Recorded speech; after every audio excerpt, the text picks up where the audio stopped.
recording. All right, so this is our September 3rd meeting, also known as a business meeting once upon a time. Anyway, I guess we first start off by asking if we have any reports like field trips. So Penny, you're up. Yes. Field trips are canceled for September. Enjoy yourself by yourself. But hopefully get out with your camera and do some photography. I did have more information out about the November trip to Nevada. And let me know if you have interest in it so that I'll be solidifying the plan with those that have shown interest, which is Jim McInnes is a maybe, and Jeannie and Ken are definitely going. So do let me know. And it looks like then in October, we'll try doing a field trip out at the Oceano Dunes. We can distance out there and enjoy an evening that will be a nice sky, I hope, for a sunset. So I'll be putting that together then for the next field trip. What date are you thinking for that, Penny? Oh, I'm pretty wide open on that. So Is it possible to schedule that during the full moon? well, that's what I was looking at. I have full moons on the 20th. So Since we're different. would everybody be okay with the idea of having a weekday field trip so that we could check out the full moon? Sure. Sure. Were you talking Okay. about October? Was this for October, you're saying? November. Oh. Well, I was saying October even. Oh. I think we should be okay from what Cheryl expects. So October 20th is our competition night. Yeah. Well, how about if we went out a couple days before that then?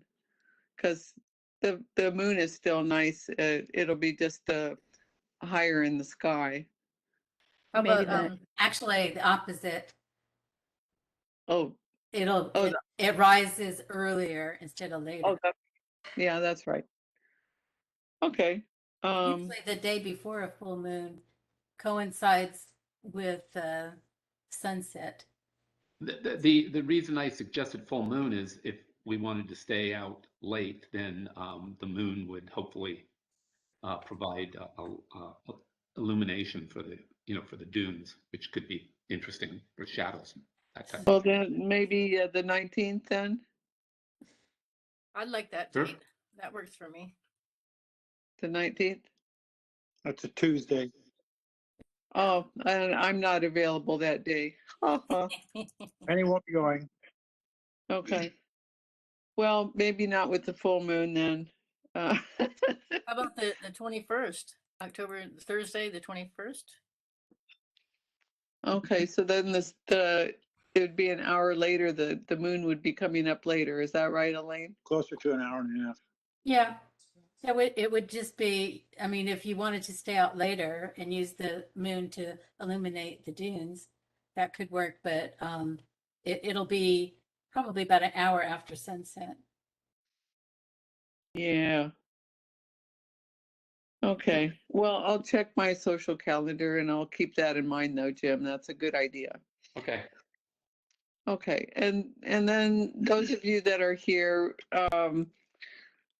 I'd like to do Yosemite again during the Horsetail Falls period, but midweek in February. So is it anyone interested to join us for that? Cheryl, you're down there again. Okay. I might. I'm interested. Yes. Yeah. Okay, good. And definitely midweek, because we found out you just can't do a weekend for that. Too busy? No, We did that last year. It was a pain in the ass. yeah, too many people. You couldn't move. What worked really well for me was going from snowing conditions up in the Yosemite Valley. And then we went around the Sierras and spent a couple days in Death Valley. And that was awesome. The contrast was really cool. So I was going to do that again, where we would have maybe 3 days in the valley and then go down into the desert. So if you don't want to join me for the Horsetail Falls, then maybe there'll be a desert trip for you. So that's what I'm going to aim for February. We would probably take the group up East Side Road. I think just about any vehicle can do it. West side. West Side Road, my mistake. And there's some interesting things there. Not a whole lot of drama, but it's cool to check out. There's an area, there's some old tanks. I forget what they were used for processing, but there's I've been there twice, and both times I found some photo opportunities there. So it's a cool little jaunt to take. And then toward the end, well, we went south to north, and toward the northern end, there's some other formations before you get back on the main highway that are interesting. Some dried salt stuff and hexagon patterns in the. It depends on what the weather's been like, but sometimes it's pretty nice. And maybe try the Eureka Dunes again. Yeah. So anyway, options. If anybody has any ideas, please share with me. I'd like to mention too that what Penny's got figured out for November, if you're concerned about COVID, which you should be, and I don't think it's going away anytime soon. There's another variant called the Mu variant, which is seems to be getting past the vaccinated people. But the agenda she's got, all or most all of the stops that she's got planned, it's really easy to distance yourself. They're generally outdoors, and I think it would be a relatively safe endeavor. So I have a question on that, Penny. So the Las Vegas one, so of course I wouldn't be camping. So the hotels, motels, wherever, is that close by?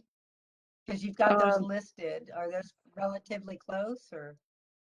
The only one that would be more questionable is Valley of Fire. So you might check. When I checked a few months ago, there was like a B&B listed close by. There's lodging in Overton, which is on the east side of the park, or North Las Vegas, and so you're about an hour away. The other locations are pretty good. They're not so far away. Okay. All right, I'll take a look. Thanks. Could be great if you could join us. Otherwise, we'll talk about you. You talk about me anyway. Yeah, we do. Yeah, what do you know? At least you're not invisible.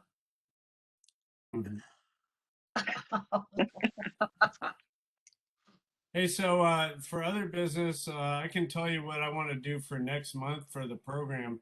I want to do a show and tell, and I want people to come up with this, be tasteful, but your weirdest, whatever images. Weird, it's going to be a Halloween thing, and I was thinking that people, maybe if you want to dress up in some kind of costume or hat or fake mustache or something like that. Yeah, if you want to dress up, we could do that. It would be like a Halloween party, even though it'll be the beginning of October. So anyway, so it'd just be a show and tell of maybe 7 images. It could be in-camera JPEGs. It could be topaz pictures. It could be mistakes in the darkroom, whatever. So that's what I think will be the program in October. So it'll just be kind of crazy. All right. The last mistake in the darkroom I had ended up in a child. Uh-oh. I'm afraid to see what Jim's gonna come up with. You might have to blank out his screen. Do we have any other business of any kind whatsoever? Oh yeah. You know, Cheryl, I think we were going to talk about the fact we're having an election coming up, and we're looking for some new members, board members. So we pretty much have a slate, but we're not going to turn anyone down who would like to volunteer for a position. They're really not that hard. They just have to be done to maintain our club. So just Yeah, be aware. specifically, we need a secretary for next year, what Rosie was doing, which is sending out emails when we have announcements to our members, and recording the board meetings and sending out minutes. Please think about that, and if you're interested, email me or Alan. Either one. Okay, and then anything else? When's the next Saturday chat? Next Saturday. Next Saturday. No, it's actually 2 Saturdays. This, oh, What's this coming Saturday is what, the 4th? Yes. So Yeah. it'll be the 11th then. Your pattern is the second Saturday. Yes, yeah, we've changed the Saturday chats to the second Saturday so that Greg could attend. For the last couple of years, I thought Greg was busy every Saturday, but it turns out he's only busy the first Saturday. So I changed it over to the second so he could attend. And so that's it. That's why. Okay, I just wanted to clarify. Yeah, That's yeah. good. Yeah. And we did these. and you're gonna hold off on the, oh, sorry. No, go ahead. I was just gonna say on the fourth one, the one on the fourth Saturday, you're holding off until COVID's better, right? Right. On the fourth Saturday, In person? we had a couple Saturday breakfasts, but I canceled that last month because of the for obvious reasons. I didn't think it was a good idea for all us to be in the restaurant. It looks like our Saturday chat's going to be on 9/11. Oh, that's right. Yeah.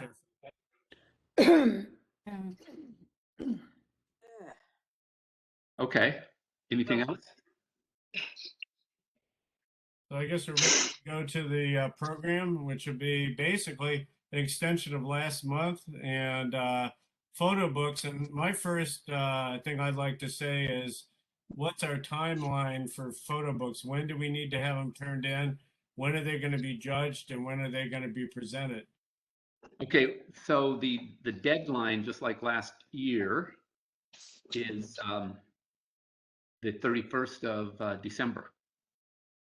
And then I'll get the books. We'll have to make arrangements how we're going to do that.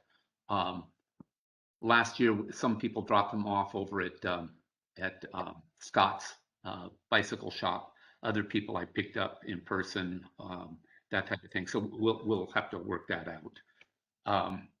And then I should be able to, assuming that we get them by the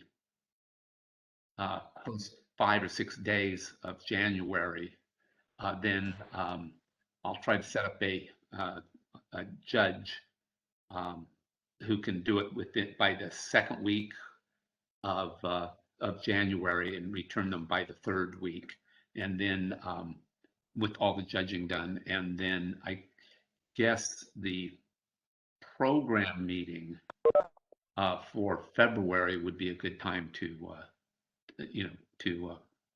talk about them and give the results, that type of thing. Yeah, I think it's probably not likely we're going to have our awards banquet as we know it. Right. Oh, and that's right. The awards banquet, when was that planned? In January? It was usually the second week of January, I think on a Saturday. Right. That and so we do the presentation of the awards for the book, though. I thought we were going to do it. It would be good to do it in February. Yeah, I this think year it that- was done in February, I think. That's what we did. That's what we did this year. That's a good plan. Yeah. That works. So how many books per person? Did we say You can, 3? okay, so the criteria is you can do 3 books maximum, and of course, 1 book minimum if you want to participate. And the books really need to be at least 25 photos. I think last year I said 25 pages. I meant 25 photos.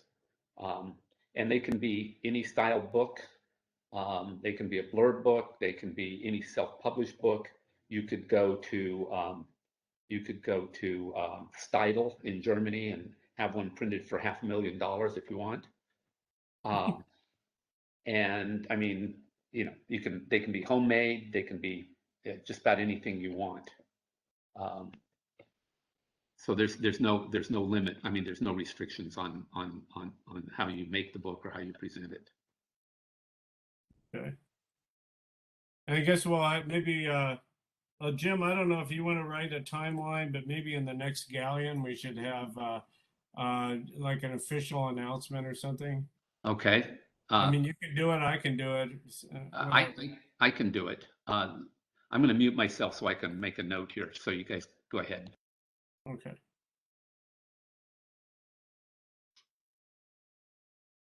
He doesn't use a pen and paper. He's modern. Talks to Um, himself. While we're waiting, I just want to let you know, I just did book the Lake Murray Valley Club for December 15th. I just heard back from the person who schedules that. Oh, good. For those who weren't on the board meeting, that'll be something similar to our former Christmas potluck that we had every year for the last million years. So it'll be like an in-person party unless conditions get worse. But it would be a space where we'd be able to keep a safe distance from each other, and we'd have to wear masks the way things are going now. So it'll be in-person meeting. Yeah, we'll just be going with the flow on that. Yeah.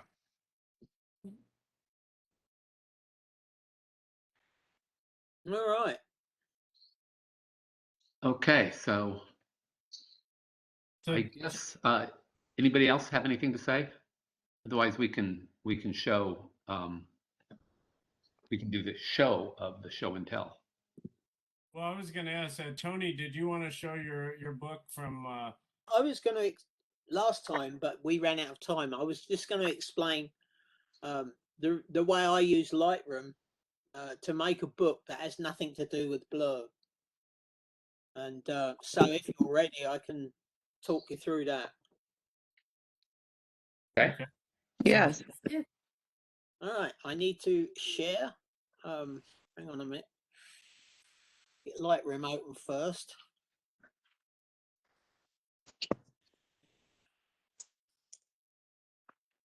Share. Share the screen. Okay, are we seeing this? And can you hear me? Yes. Yeah. Both. This is the book module of Lightroom, and I purposely wanted to make a small square book because this is a book of pinhole photographs, and pinhole photographs are inherently not sharp. You know, they have infinite depth of field, but they're not too sharp because there's no lens, it's a pinhole. So I decided to make a square book, and I was making a rod for my own back doing this. But anyhow, I laid it out in, as you can see, I laid it out in Lightroom the way I wanted it. Wait a minute. And when I finish, rather than send it to Blurb, you can print them out or you can save them out as JPEGs. So I saved them out as high quality JPEGs. I then went along to Photoshop and I made a template of a right and a left page. And I put the square JPEGs on the right and left pages.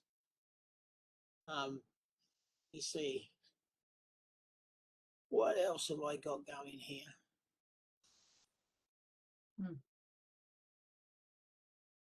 Not that.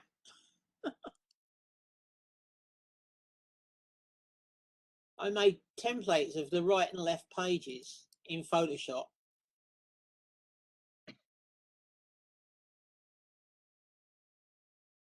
Still all seeing this? Yeah. Yep. Because I was going to make this, I printed this at home myself, and I was going to bind it using Japanese stab binding to make the covers.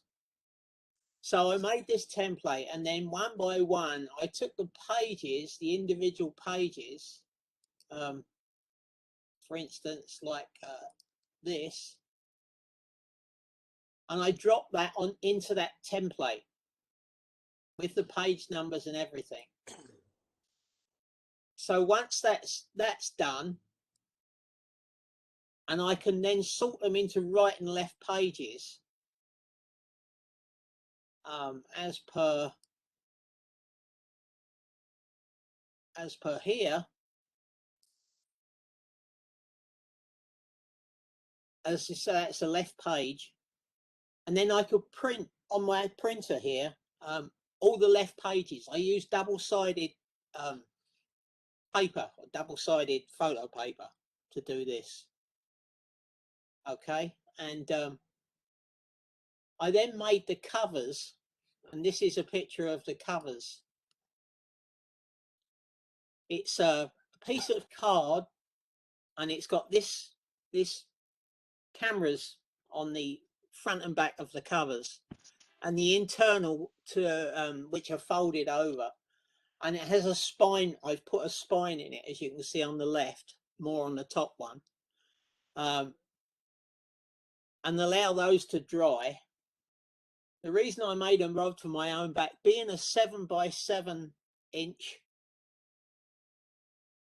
page, shall we say, plus the binding edge, means that every sheet had to be cut, and unless you've got access to a proper guillotine, it's very difficult to get them exactly lined up. So, you know, the double-sided pages are made, and then it's you put it together. This is the finished book. So on the spine here, you mark it out, and you can stab through it with an awl, or I use a thin punch. So you stab through the whole book and the pages. You then use this wax thread to make the binding. So that's how I've used Lightroom to make this book. This book will be going in the competition. Great. Wow, that's impressive. Now, on the mechanics of it, Yes. so you make right and left pages, and then you Yes. say you sort your JPEGs. How do you sort them? Well, I mean, sort the JPEGs, because as you say, if I go back to Lightroom, you see in Lightroom, you can number the pages. you sort them by page number, basically. Yeah, by page number. Okay. So it's extremely strange. Why isn't they showing a page number? Oh well. So all the odd pages will be like 1, 3, 5, and then I printed all the odd sides. I let the pages dry for a short while. Then I printed all the even sides, and then I had to trim, as you saw with the Photoshop You know, this is excess paper on the left here. This is just excess paper. I've got my 7x7 square. This area here is where the binding is going to go. Okay. So I had to trim that off. But the trimming is the top, bottom, the sides, everywhere the blue lines are is trimmed.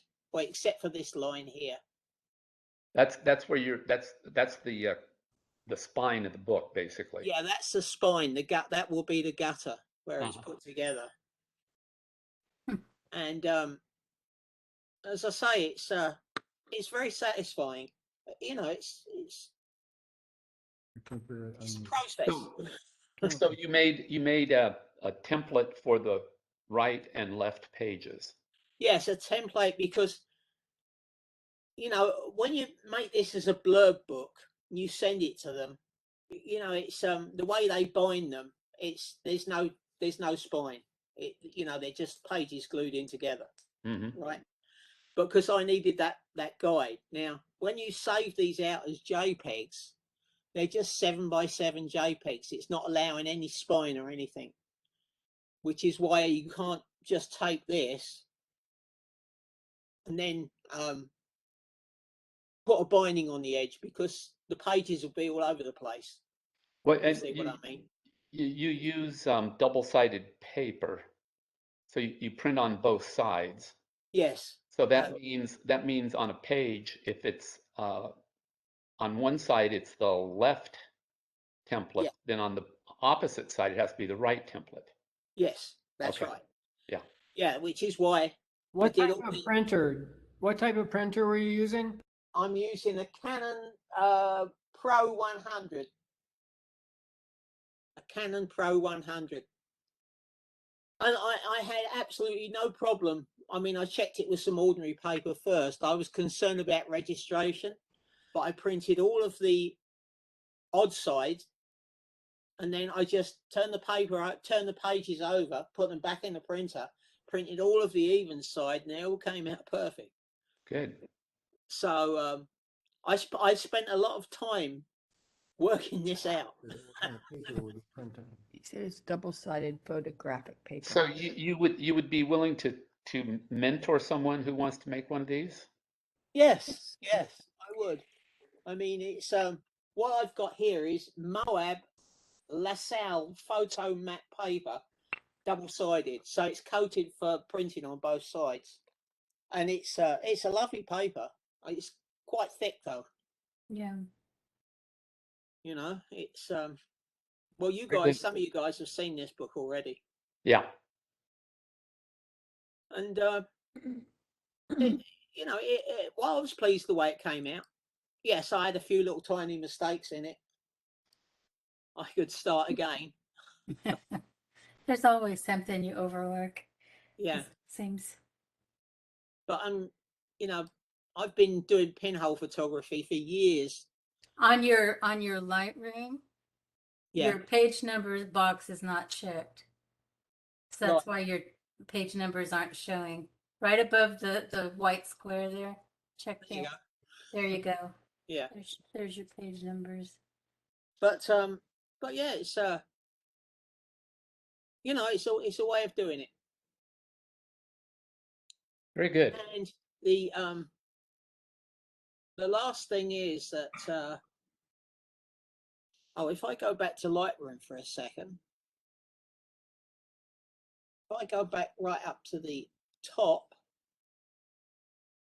whenever you do this, Lightroom forces you to make covers, which I didn't intend to use. But this graphic here, I want to print that onto a sticker and stick that on the front of the book here. So that will be the title of the book. Very good. And so this book is in, you know, the pages are 7x7. The book itself is, I think it's 7.5, so it's a 1/4 inch top and bottom, and by 8, because I left an inch for the spine, the binding spine. And the cover on the book there. How'd you do that? That is, you just go and you can buy papers. Like you could use wrapping paper like you use for gifts. Uh-huh. And the inside cover here is a book of paper I bought from Amazon. But you know, you can go into any of the hobby stores and they sell these kind of papers. But the Okay. book, the pictures with the camera paper was donated to me by Karen Carson. Yeah. She said, "I've got some paper that might be good for you."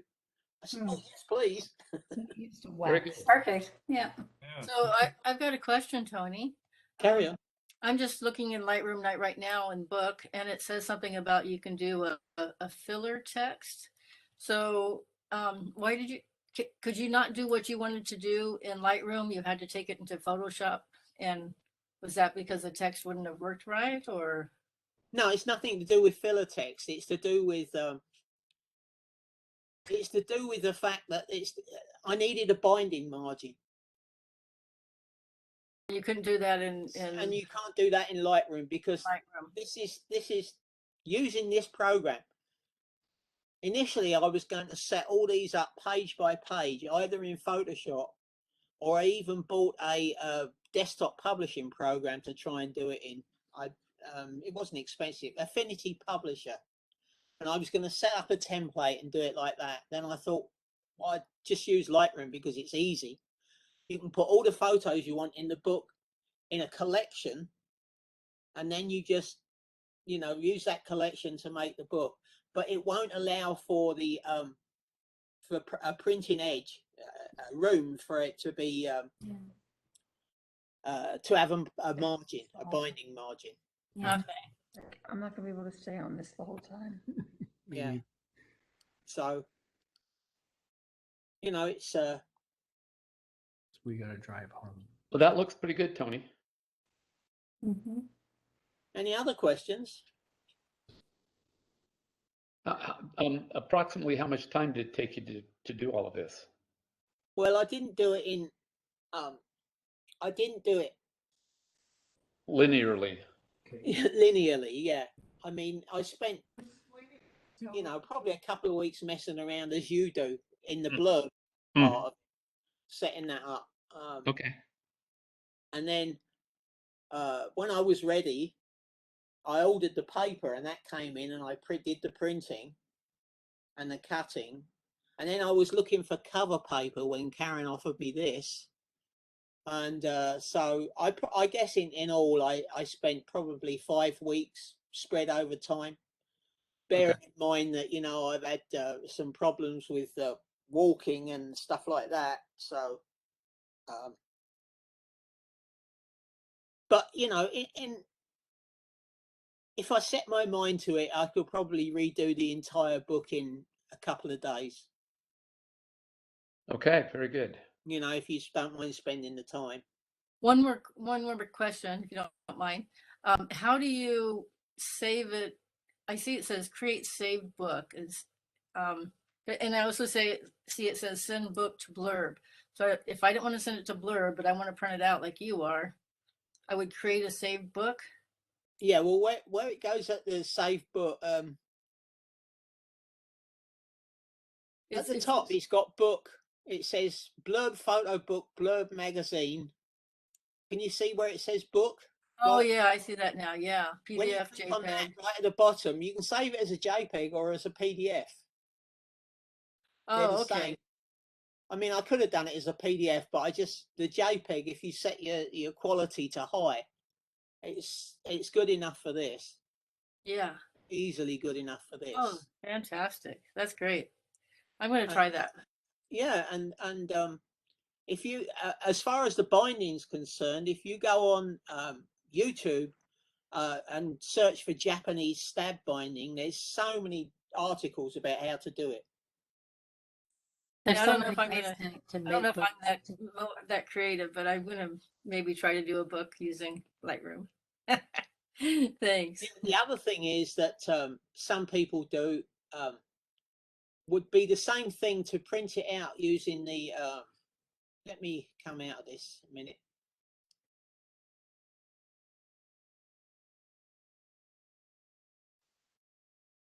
Tony, You're muted again, you've Tony. lost audio. Why is it when you stop sharing, your audio cuts out? I think it doesn't happen with me. Well, at least it has Every not. time with me. It hasn't happened. I shouldn't say it doesn't happen. It Yeah. hasn't happened. But some people, you can get these things, I'm sure you've seen them. They're like a metal stub with a screw. And you make, instead of putting the thread, you use these. And screw Yeah, them I've seen that. together. It's like a ledger. Yes, You like know. a They're like ledger thing. rivets. You can Right. buy all this stuff on Amazon, all these bits and pieces. And the other thing is, some people, and Greg does it, he uses those cone binders. Mm-hmm. You know, you can even take them to a Office Depot or something, and they will punch and put it in a cone binding for you. But Yeah, that's kind of messy. It's not looking kind of permanent, you know. I was looking at one design where there was an open spine and you just kind of have tapes, and I thought those are kind of cool too. Yeah, there's a lot of work. There's That's a lot of making a proper book, because you make 3 or 4 pages and fold them together, Mhm. punch them, and then you sew them in, and then this next 3 or 4 pages are sewn to that, and the next 3 or 4 pages are sewn to that. Yeah, it does sound like a lot of work. Yeah, that's like if you bought an expensive professionally bound book, that's how they done. Yeah, if you use those ledger, if you want to use those ledger type connectors for your book, then Yeah. when you would have to make your spine a little bit wider, wouldn't you? Because they're about what, a quarter inch, 3/8 of an inch, something like that inside. Yeah, something like that. Yeah. And you need obviously a bigger hole. You'd Right. have to punch a hole. Yeah, yeah. I mean, I used a punch with mine. I used the smallest punch hole, but most of these punches, they're just like a hand thing that you chunk and it cuts a hole in. They go up to a bit bigger size, so then you screw them together. Mm-hmm.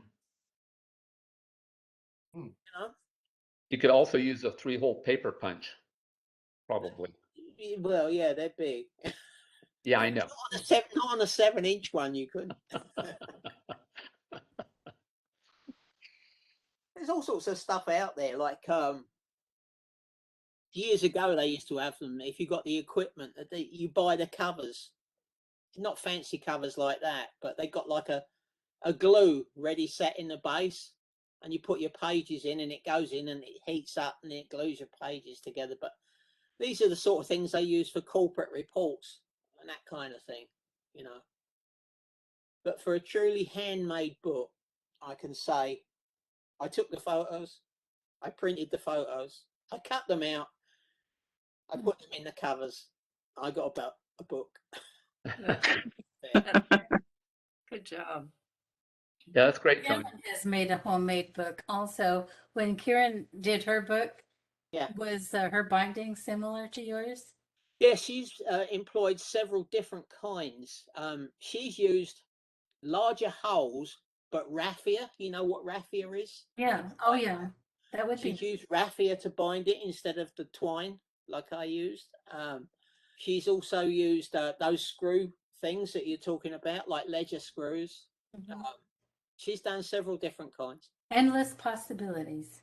And when you go and research this Japanese stab binding, I mean, I've just done a plain one there, but you know, there's fancy ways we're doing it. Goes backwards and forwards and up and down. Yeah. You know, Yeah.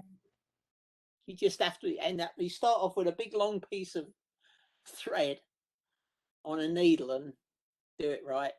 So anyway, that's what I was going to say last time.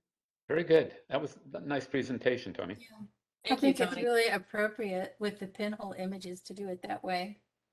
Yes, thank you. Yeah, as I say, I didn't want to do them on a you know, a full size piece of paper because they get too grainy. Yeah. And, Yeah. There's also, I've seen things like accordion books, yeah, you know, which would be an interesting, you know, how to make one of those. I've Mhm. also seen books in, you know, these little these Altoid tins, you know, where the back is glued into the tin, and then it's an accordion that comes out. Oh yes, yeah, Yeah. I've seen Very, those. very, very cool. You know, and of course they're only, they're only what, 5 inches or something like that by 3 inches. So they're very But small you posters. need a long sheet of paper. For Yeah, you do. I've actually got one here somewhere that I bought in France of one of the chateaus I went to. The Chateau de Neuf. All right. Right, I guess it's time for some show and tell. Unless somebody else has a book that they want to talk about, or okay. Hope I didn't bore you too much. Oh, it was Not at all. Thank you. Thank you, was- Tony. Yeah, it was I really very enjoyed interesting. that. I learned a lot. If anyone who wants any more information, just send me an email, and I'll see if I can help you out. Thank Okay, you. so we have only 3 people sent me or sent the club's photos for the show and tell. So I didn't send anything, but after everybody else is done, can I share a screen and show mine? no, I'm kidding. Yeah, Of too course. bad. I'm invisible. Okay, so let me. After the sharing, Alan's got his video to show us, and if you're That's right, interested, that's right. I've got a slideshow I could show you. Okay, very good. About So 2.5 minutes. so there'll only be 4 of us sharing work, and then we have plenty of time for the other things, I think. So let's see. I want to do this one, I believe. Let's see. We're going to go up here. Get rid of this so I can see what's going on. Okay, so this is Ed's share. So I'll start it off, and he can tell us about it. Oh, cool. Are you there, Ed? Yeah, I'm here. Okay. What the heck is this? Your picnic bench. Oh, I knew that. Yeah, this was photographed up at Santa Cruz, the boardwalk there by the beach, obviously. And, you can see what the hell it is. The gulls in the background, a big flock of those guys coming by. It was serendipity, and I managed to get the shutter off before they disappeared. But I did it. I like the color contrast, and I like the simplicity of it. I'm sure there's a judge floating around that will claim it's too formal. I don't have a problem with that. I like it. Right. Well, I'm going to say I really, really love this. You've got the orange and green color combinations, and they're all rectangles. Beautiful shadows under the bench. And it's almost, because there's such a stark difference between the bottom 5 or 3/4 or whatever you want to call it, and the top, the beach and the water and that type of thing. It when I first looked at it, I thought it was a composited image. It just doesn't look like it's one image. I think it's really great, Ed. Yeah. I'm real happy with it. When I initially saw it at home, I wasn't totally enchanted with it. It wasn't really what I saw, but like you said, the color contrast and the vividness of the colors. I photograph, my raw files are saved. They're very flat. And I photograph the settings I have on the cameras to capture as much data as I can so that I can see what, workable data, so that I'm not going off the high end and not going off the black end. So they generally come out pretty flat. And when I first saw it, well, this isn't going to work out. But as I processed it, I realized, yeah, it is. It's, get it pumped up. There was a little more stuff on the right, which I ended up cropping off because it adversely affected the balance. But yeah, I'm happy with it. Yeah, very good. It has a lot. It has a lot of impact. I really like it. Oh yeah, it's real big on impact. Yeah, sure. Okay. Beautiful. This was photographed at Capitol Reef National Park, fairly near the main entrance. and I just happened to see this jagged line in the green, and I liked it, and this is the result I got. I have since recropped this. There's a little more space on the left now, and I think it actually has a little better balance that way. Okay. Yeah, too. I call this the fertility clinic. Yeah. Clearly, a couple of you get it, and I'll just leave it at that. I see that. This is also Capitol Reef in the Fruta Schoolhouse. I've got some color shots. Here's one of the colors that I like fairly well. I think it's, I prefer the black and white with the focus on the inkwell there. Yeah. I happen to have one of those inkwells also. From the schoolhouse?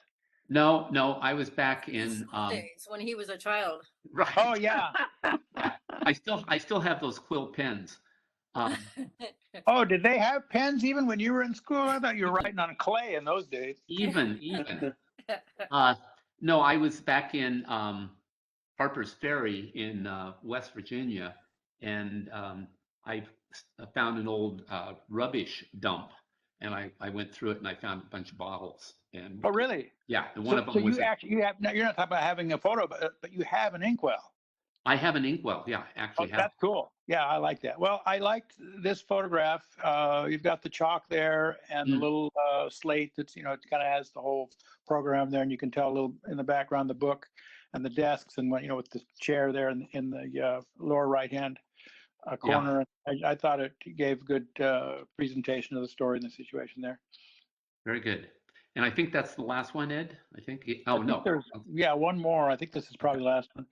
This is at Kings Canyon, and I had initially started photographing this from the other side, and the gasoline in those pumps just looked like dirty water. Coming out on this side, suddenly, wow, this is where I should have been all along, and I made several photographs. This is my favorite. The gasoline really pops. The light is great. This, incidentally, is, I believe, the last gravity-fed fuel pumps in the nation. Wow. And they're still active. If they'd had diesel, I'd have put some in the truck just to say I did it. It's very cool. They're funky as all heck. They got, somebody painted the gas station name on the pumps and that. But I liked the light from this side, and thought it was just really cool with the being the last ones there. Very good. That's cool. Love Okay. Yeah, that's the last one. Okay. So these photos, the next ones are mine, and I made these quite a few years ago in Santa Monica at one of the skate parks. That's a fun place to be. Yeah. Yeah. And I used a 1635 lens and just slowed the shutter speed down and used a little camera motion to catch this. I made both color and monochrome versions of it, but I decided to show the color stuff. So I'm not going to speak about each one of them individually because they kind of self-explanatory, except for the last one.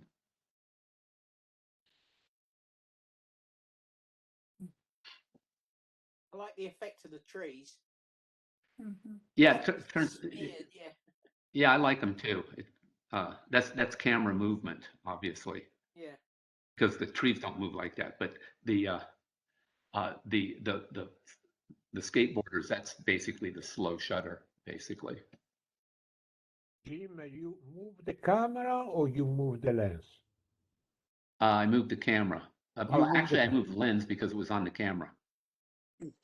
But it means that it's like you zoom, you change the because you say that you have a zoom 1635. Yeah. You don't change from 16 to 35. No, you move the camera. Right. I didn't zoom. Exactly. You would gotten a completely different effect if I zoomed the lens. Thank you. But each photo probably is different a different focal length just because I was adjusting it depending on where the person was, that type of thing, you know. And I moved around a little bit. Also, you can see down here, this is a wall that they, you know, they come up out of the skate park, you know, not the park, the bowl or whatever you want to call it, and they come right up that wall. And didn't take me long to figure out I was a little too close because I almost had one of them hit me in the face. Oh, That wouldn't have been fun. So no. I moved back a little bit after that and was a little bit more conscious of who was there. That's when a Zoom comes in handy. The longer Yeah, length well, of it comes in handy. yeah, but with a 1635, it's not, you're still not all that safe. So, No. Mm. I like that. like that one? I like that one a lot. All I right. like all of them, but I like that one a lot. Okay, thanks. That one, I can't say why that one stands out, but it does. Well, yeah, each one has a little bit different quality to it. Different feel.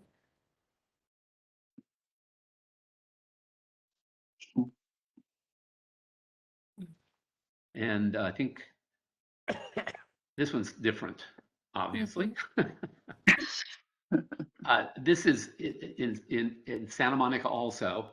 It's the bike path there, and the ocean is behind me, and that's where the skate park is also. The skate park's back there. So I went down there one day and took a 100mm lens and just sat on the sand next to the bike path, and just photographed the bicyclers going by. So Now, were you panning with the movement? a little bit, yeah.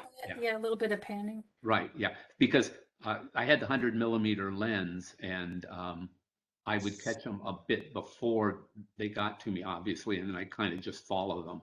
And I wasn't worried about anything, you know, maintaining the focus.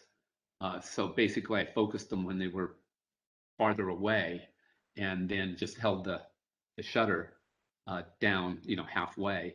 And so I didn't have to worry about refocusing because it would probably have been impossible to refocus. And Oh, yeah. when they got where I felt I should complete the shutter, that's what I did. I like the basket on the bike. Yeah, yeah. And it fills in a space that would have been empty. So that worked out really well. Yeah, good, thanks. And that's the last one. I like those. I like how we were focusing more on colors and exact details, but motion. It's really cool. Yeah, good, thanks. Yeah, the color was kind of important, but these look actually pretty good in black and white too. So, but that's maybe for another day. And the last one is our newest member, Harold. Harold. Good one. Okay, Harold. Well, we were taking a drive down the Santa Barbara coast, and I don't know if you guys seen, there's a little pull out there on Highway 101 where there's a bridge going south.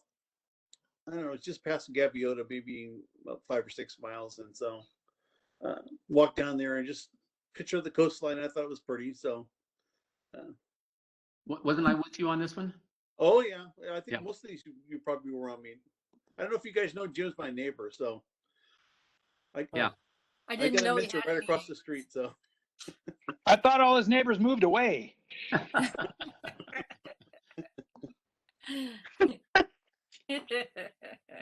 That rumor about being naked on the front lawn is just a rumor.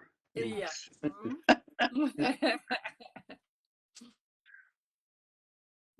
And actually, they took this one last weekend. We were up at a winery, and I don't drink, but everybody else is drinking. So I had found some grapevines, and the vines were starting to turn, so they're really pretty. And so, this is next year's harvest. So yeah, very good. Early fall color. Yeah. Yeah, it's a little early actually. Yeah. Because usually I think October, November, you get these kind of colors. So it's kind of nice to see them a little early this year. Yeah. Very good. Yeah, I like over here. I don't know. Oh, you can see here we have that one grape that looks like Turned into a raisin. Yeah, exactly. But good depth of field on these too. You know, it's Mm. like that these are out of focus over here. And this is a picture from some skyscrapers in San Francisco. And it's just a reflection of the other skyscrapers. And I thought it was kind of interesting that the lighting was just really, really cool. And so you could see the other buildings in there shining off that building. Yeah. Anyway, I thought it was very Yeah. interesting. It's a nice color contrast too. You know, you've got the blue and the brown and the green, which really, really, really works well.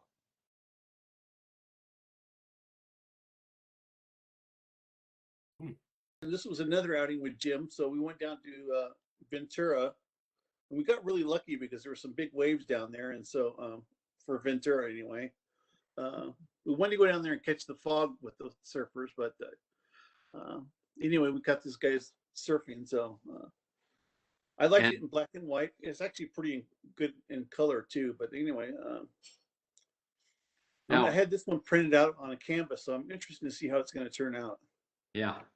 Now you were using a 600 millimeter lens there, right? Yeah, a big lens. Yeah. Yeah. But I handheld, so no tripod. Oh. It looks a little bit like Jim out there. Yeah. Yeah. Harold won't tell you, but he hired a boy to help hold that lens steady. It's heavy. Yeah. All right. Yeah, nice shot. Yeah, it was a good shot. And this is I like to take pictures of food. You probably see me posting at least something about food. So this is a little Thai place in Ventura. It was downtown, and they had the best Thai food. This is a red chili curry that they had. So enjoyed that. Yeah, he made this with a 600 millimeter from the other end of the block. They wouldn't let him get close to it, huh? Right. Oh, no, can't eat here. Sorry. And this was taken up in Cambria, Moonstone Beach. Well, let's see. Yeah, kind of by Moonstone Beach, but I know it looks kind of creepy. Yeah. I looked when I first saw it. If you didn't really know it, you think it was like something out of a movie or something, but it was just the rock formations there by the ocean, which is really cool. So, and I liked it in black and white. I didn't like it so much in. It was an overcast day that day, but I just kind of liked it in black and white better than color. It's a little reminiscent of the catacombs below Paris. Yeah. Yeah. I was thinking something on that same line. Yeah. Gave me the creepy feeling too, like this creature is devouring. Yeah, if you look up something. in here, this top, it looks like there's an animal climbing over the top of them or something. It's just, Yeah. it's just, yeah. Yeah, I thought that was him. I was thinking aliens. Yeah, aliens. A modified sloth or turtle or something. Yeah. You'll have to show this again in October. Oh, yeah. Oh, there we go. Okay. All right. So let's see here. So I'm going to stop sharing now, and I'm going to turn it over to Alan. No, we got one more. That's right. Yeah, Jeannie wants to show something. Jeannie's going to show something. Yeah, thank you. Okay, let me get this up and let's see. So share, I can just share. Okay. You have to have it open on your desktop, open before you start sharing. So remember that. There it is. Okay, good. Oh, you've been around the electricity boxes. So these are vinyl wrapped. They're down in Costa Mesa. And a few years ago, Santa Maria had an art thing that they said, we're looking for artists to paint our utility boxes, but they wouldn't take vinyl wrap. So I'm like, that means that I'm out. But I was thinking that maybe as photographers, we could try to talk some governmental agency, like maybe the county or somebody, or the city if they do it again, to solicit photographers to wrap these boxes. Because look isn't that great? I think it's beautiful. Yeah, very cool. So I was just wandering around Costa Mesa, visiting family, And I got a few pictures of a few of these boxes just as examples. I just thought, well, that is so interesting. And photography is great. We don't have to do, hand drawn stuff. Although some of these have graffiti, unfortunately, but that could happen to hand painted things too. So I just put those in as examples. And then I thought, well, I'm taking selfies and I'm just enjoying my family. So I just wanted to put some light-hearted things here, just walking around Costa Mesa with my husband and my brother. And we went to this place. It's called Camp. It's an artsy type of mall with all kinds of fun things. And here's my sister-in-law. We went to the Barolo Cafe for dinner. And here's something they had at either the camp or the lab. I forget what. But it's a little art thing with discs. I thought, well, that's interesting. And then I was photobombed, not intentionally, but I thought that was kind of funny. And then I was just documenting where I was, and I thought I looked like a hood. Watch out for this I character. recognized you. I could fancy in and out right now. And then I got photobombed here. And then this guy comes over and I go, oh, that was cool. And he goes, did you get it? And I'm showing him the picture. And I go, that's cool. That's a fun way to meet somebody. And then this was in my kitchen. My husband and my girlfriend were cooking together. I took a picture of them. And I said, well, I want to be in the photo too. So I had to take a selfie. And then we love each other. So that's it. So I just wanted to show you guys. Just having fun. Those are great. Cool. Now I don't know how to get back to.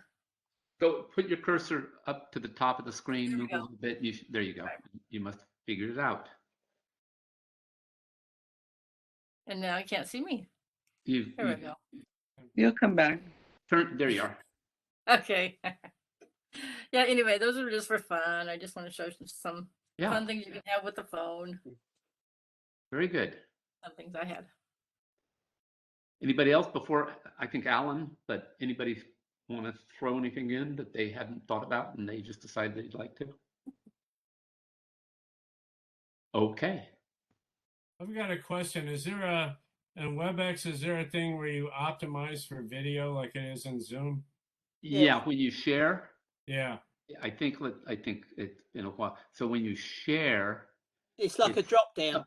Up at the top, Okay. it says, automatically optimize or optimize for motion and video. For motion and video. Okay, there you go. Let me. Update your audio drivers. How long does that take? You've got an Apple. Alan? Yeah, it's always something. It's never easy. Okay. All right, let's see. There you go. You need to have it open generally. Yeah, I do. Okay. Okay, can you see the screen? Okay. Or, yeah. You can see the screen. It's black. Oh yeah. Here we go. This is my mom's neighborhood in Chicago. Okay, good.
now that you got us all hypnotized.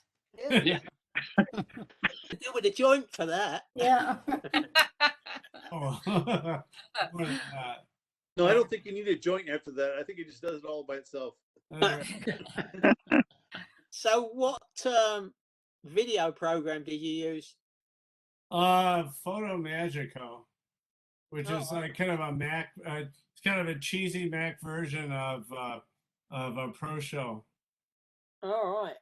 and because Pro Show won't run on a Mac, so it's not too bad a program. I can actually I can save it in a format called ProRes, and I can dump it right into Final Cut. So I haven't gotten that far, but You've Some got of the Final Cut. images were circles, basically. Does the video program offer that kind of masking, or did you have to do that? I did that in Lightroom. Okay. What I did is I vignetted. I Mhm. did some of the vignettes I did with feathering, and some I did went the other way on the slider. I had this idea of making the stuff kind of spin around, kind of like a, I don't know. I recently saw that movie, A Fantastic Voyage. I hadn't seen that since I was a kid. And so I wanted to create that kind of feeling of just kind of floating through something. But Well, yeah, I liked how you made the right side up not even matter, with the buildings. Yeah. Yeah. Yeah, There's some beautiful buildings So and, where are and those at, architecture there. Ellen, where are too. those at? The buildings? it's what they call the New East Side. If you go down to the end of Randolph in Chicago, right before Lakeshore Drive, you walk up Harbor Point, past Harbor Point, you walk up Harbor Drive, and some of those buildings. Randolph, I'm writing it down. Randolph and what? Randolph and Harbor. Okay. It's and you just walk straight up Harbor Drive to the end. It's some of those buildings were just built in the last 2 years. Oh, okay. I'm But gonna be staying it's there. I'm staying there in a few days, and we're staying on Washington Street. I don't know where that is, but Oh, that's East not too Washington. far from there. East Washington, you're only about 3/4 of a mile from there. Oh, okay. So this is but yeah, that's pretty weird. The best shots of those you get when it's like really like sunny and the clouds are really well defined. And then I had a point and shoot, and I zoomed it out to about the equivalent of 200, and so I just focused on the abstracts of the reflections in the windows. So why did you, for those circles, why did you vignette and not just drop a black layer over it and punch a hole in Because it? you did it in Lightroom and it doesn't have layers. I don't use Oh. Photoshop. I'm an Okay. anti-Photoshop person because I used to be into program was called it was a Corel program. Well, it wasn't originally, but it was a Photoshop clone, and they were competitors. And then so I had a kind of an anti-Adobe attitude about it. So but when Lightroom came out, there was an Apple program that was similar that Adobe copied, and the Apple one was called Aperture, and basically Adobe put that program out of business.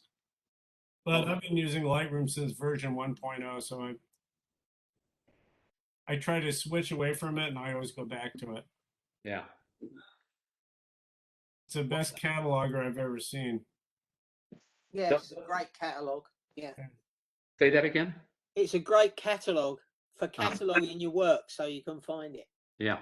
And just doing the basic stuff on your raw images, it's sometimes that's all you need to do. Yeah, I don't really alter my images. I try to do it in the camera. Not always. All those pictures were raw, but a lot of times I'll do I'll edit a JPEG image. Yeah. Well, the architectural photos were great. Yes. I really liked them, Alan. They're Yeah. really, really done well. Well, I wouldn't want to be there in an earthquake or tornado. Yeah. You don't want to be in New Jersey right now because of the tornadoes. Just Anyone want to see my crap? Sure.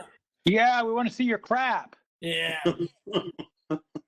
I actually made the first version of this slideshow a couple of years ago, but I used color and black and white photos, and I viewed it the other day and I thought, no, it all needs to be black and white, and I changed the music. Now I can't publish it because the music is not mine.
Very Nice. good.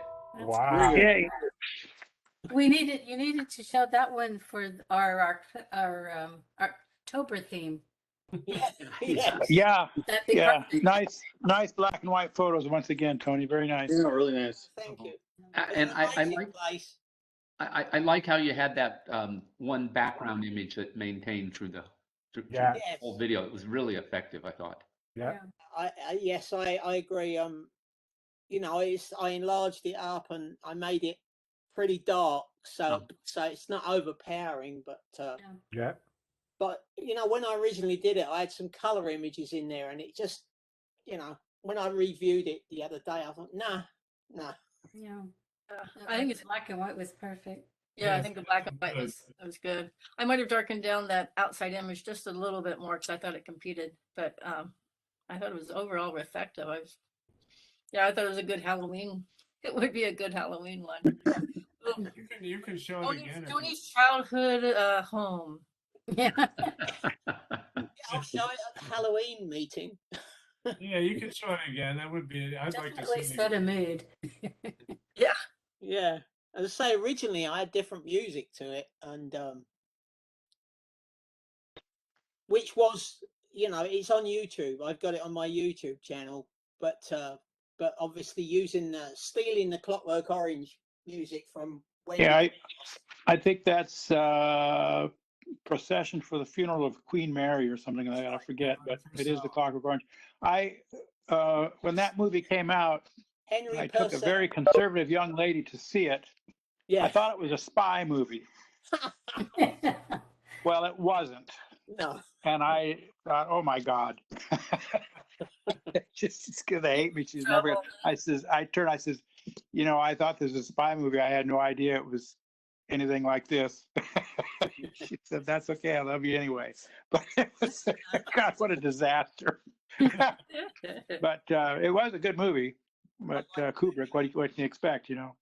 Yeah. But yeah, that was, I enjoyed the black and white photos, especially, Tony. They're very nice. Yeah, thank you. Yeah, it's and I just love the place. I'd love to go back there.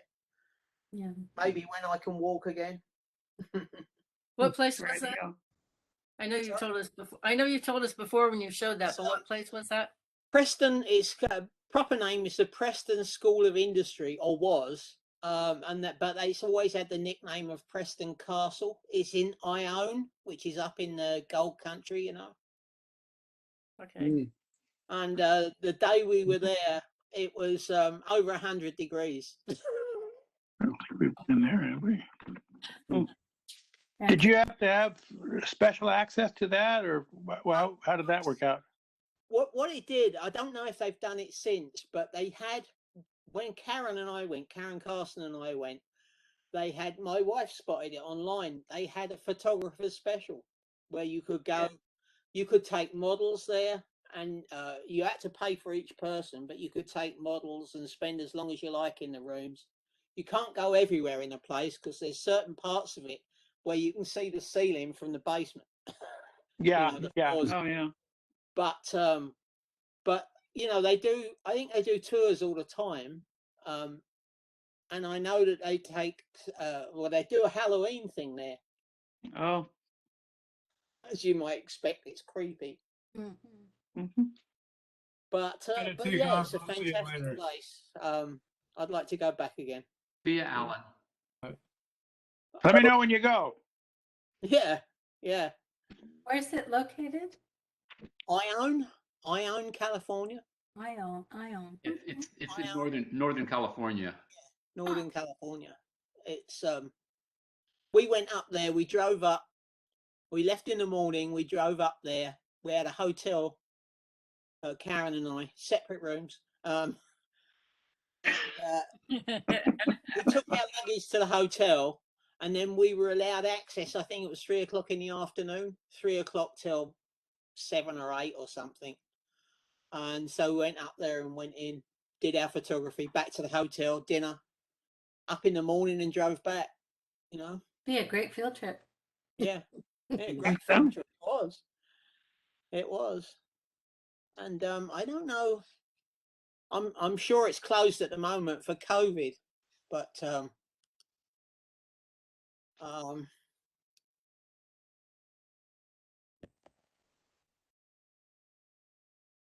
let's see. The Preston School of Industry. It's https prestoncastle.org. Yeah, let me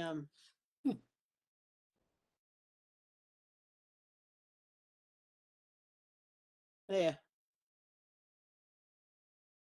Tours, public tours, private photo shoots, nighttime paranormal investigation tours, film, movie, or TV shoots. Yeah. Yeah, that'd be fun. It would. It'd be a good field trip sometime. Yes. Actually, if you get enough people, you could get private photo shoots there. You could bring your own ghosts for pictures. Yeah. Well, I mean, there was when we were there was they actually got a room there, a padded cell with all the padding still on it. Oh, yes. Basically a nut house. One guy had lights and a model in there in the padded cell. Yeah. I know that for sure. I could see where that would be a fun place to shoot models. Yeah. The And contrast. the docents dress up in costume, you know. Cool. Place. Yeah. But it's privately. It was going to be demolished. They were the council, the city council, were going to demolish it, the state, and there was such an outcry because of the Romanesque building. It was built in 1890 something, and so they, as you can see, some of the plumbing's been ripped out and stuff like that, and they stopped all that, and it's now a private foundation that preserving it. Yeah, that's good. Yeah, Nice So, to preserve history. yeah. It looked like they had quite a few artifacts, and Oh, furnishings yeah, there's still in there. That's nice that there's they didn't chairs, lose all that.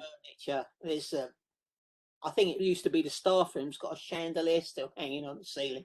No plaster on the ceiling, but the chandelier's there. So, Okay, bye-bye to everyone. Sorry. Bye. See you, Flavio. Bye. Flavio, since we're talking about that area, I saw on the map, it's kind of southeast of Sacramento. That's the area where you've got the Pacific Flyway. And in December, it's supposed to be a really good time to photograph migrating birds like the cranes and egrets and herons. And I'm thinking about going up there early December. I'm wondering if anybody would like to go and make it a field trip, spend a few days up there. And maybe I don't know if you can do Preston or not at the same time, but it's probably not too far from where I'm planning to go for the birds. Yeah, I'd go. Yay! Oh, look at this. Photographer's evening sold out. All acts. Oh, hang on. Go back. Oh, Vines and Steins. The Haunt. Preston Castle Tours. Photographer's evening. It's all sold out. August the 22nd. Yeah, well, it's gone, isn't it? Look in December, like early, the first week of December or something. Well, you'd have to look at the website. I thought you were looking at it right now. I am, but There's nothing listed. let me see. Tours. Self-guided tours. All dates are sold out. December was sold out, but it was to be determined. Yeah. Well, probably with COVID, they're limiting Yeah, I'm sure access they are. too, so it might get better as some of the restrictions are lifted. We are no longer accepting requests for private tours in 2021. I'm sure this is all COVID driven. Yeah. Private photo shoots. You may want to take the opportunity to book the castle for a private photo shoot. This allows photographers to roam the castle in the non-restricted areas at their own pace. Once the date and time are agreed upon, you will be given instructions on how to make a payment, blah, blah, blah. There are some restrictions. I mean, how much would that cost? It doesn't say. That's one of the Oh, hang on. restrictions. Photo shoot, 6 a.m. to 6 p.m., $125 per hour, 2 hours minimum, up to 5 people. 6 p.m. to 12 a.m. Well, that's dark, midnight, $150 an hour. Well, how long did it take you to go through and take those pictures, Tony? We were there for 3 hours, probably. 3 hours. But then we kept coming out to cool off because it was 100 degrees outside. Ah. Hang on, I've lost you all. It was 100 degrees outside, but we came out into the shade to cool off for a bit, get the breeze. Where it was only 95. Yeah, where it was only, well, at least there was a breeze outside. Because that part of California, it can be very hot, as you know. Northern California, that area it swings between really hot in the summer and really cold in the winter. Yes, yeah. Anyway, I mean, you guys can look on their website. As I say, it's Preston, what is it, prestoncastle.org or something. What's the name, Ron, of that? That little old Chinese town up north. Lucky. Lockheed. Have you ever been to Lockheed? You must have been to Lockheed, Jim. No, I haven't actually. No? No. It's if Jeannie goes up north, I don't know if she'll be near there or not, but it's a very, very short street. It's an old town that was inhabited or built by Chinese, and they still occupy some of the buildings there. And the buildings they look like they're crumbling and they're leaning and they're falling. And there's just so much character in that little town. It's How do you very spell the name? photogenic. How do you Lockheed. LOCKE. I have a book, a photo book of it, Yeah, yeah. but I've not been there. Yeah, we've been there a couple of times, and when we've been there, I know people must live upstairs in some of those buildings. There's a restaurant there, but we never see anybody. There's cars parked on the street, but I've never seen any people. It's kind of a weird place. When you think about it, there's no private photo shoots available for the rest of this year. But when you think about it, from 6 a.m. to 6 p.m., $125 an hour, 2 hours minimum, up to 5 people. So that's like $50 a person, which isn't bad. I mean, I think Karen and I paid 45. Mm-hmm. Mm-hmm. You know, you could probably get it. you know, in 2 hours you could do a lot of photography in there. I'd go if we could. But... Yeah, maybe after some COVID restrictions or things get better around COVID, maybe we could do that. See what happens next year. I might even have a new leg by then. That's right.